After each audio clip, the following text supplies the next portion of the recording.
This week on Fish Ed, I'm up at Lake of the Woods. It's early ice and it's one of my favorite times of the year to be up here because the fish are usually snapping and there's not any pressure on them yet. You're gonna wanna see this one because this is something you're gonna wanna do. I'm gonna get in the house and get after it.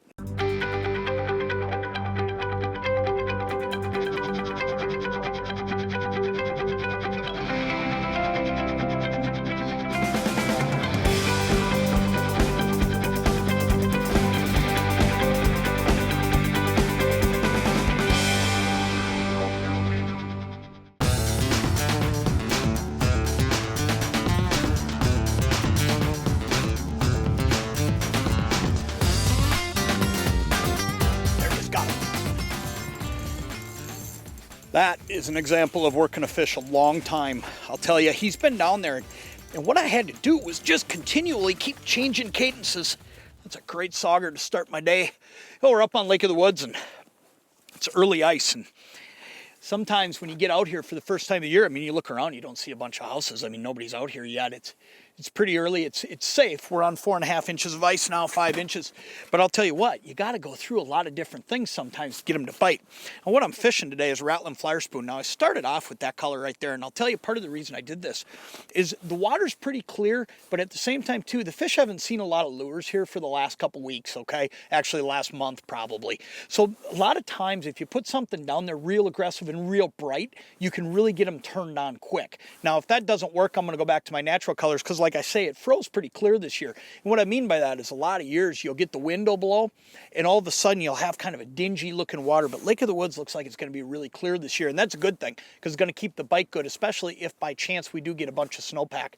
You know, all said and done, this is probably my favorite spoon to fish for a couple reasons though. One, it's got rattles, okay? So I can bring fish in from a long ways away. But because of those wings, every time I lift it and then drop it, it kind of flutters out to the side. But the key to fishing this lure is to understand that you want to constantly be changing. Sometimes I'll just jiggle it, sometimes I'll lift it, sometimes I'll just bang it down on the bottom. And that fish, he looked at it so long that I had to go through a lot of different things to get him to bite. We're gonna get back down there. Usually where there's one, there's more.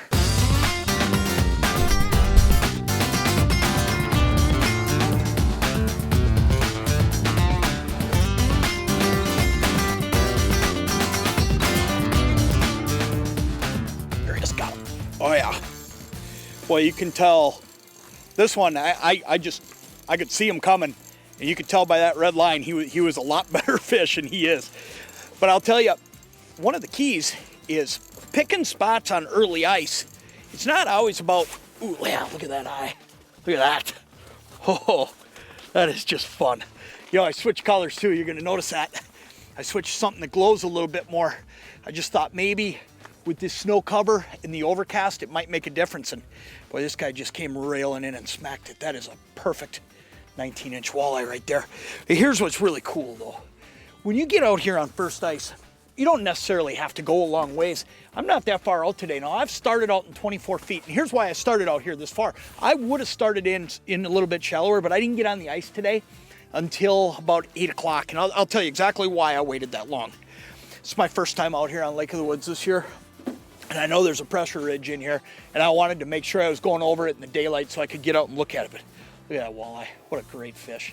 Boy, that's just a ton of fun. You got to get out here and do this. But when you do, know this, you don't have to go that far.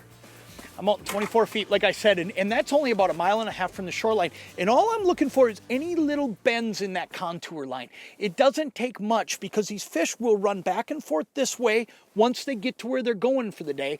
But earlier this morning, they were probably up there in that 16, 17 feet, and they'll just move back and forth. They'll even be shallower, you know, when we get toward really low light this evening. But, you know, keep that in mind. You don't have to go far. Don't feel like you got to race all the way across the lake. There's great fishing all around the shorelines, and it's because those fish are still there from when they were in there chasing those spawning minnows this fall. They haven't left yet. There's not been enough activity in here. There's not a bunch of cars on the ice yet. There's not a bunch of things to drive them out of here, and the bait hasn't moved. So start on those shoreline structures and you'll do just fine.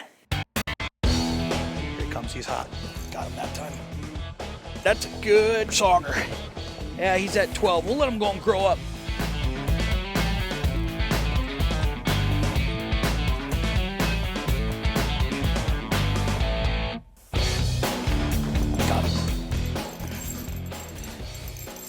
You know, sometimes you make a change like I did, and there's a reason you do this. I went to a darter, and I'll tell you why I went to this Lindy darter.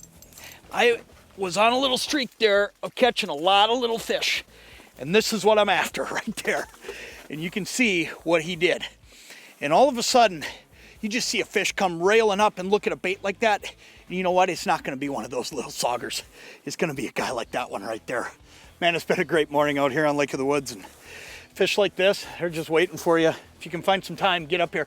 Now, we came out of Zipple Bay this morning, and the ice conditions are good here, and it should be pretty good and ready to go all the way across the South Shore now, but make a call ahead. And then for more current and up-to-date information all winter long, check back with us each week on Fish Ed, and we'll chase across the Midwest finding you great bites just like this one.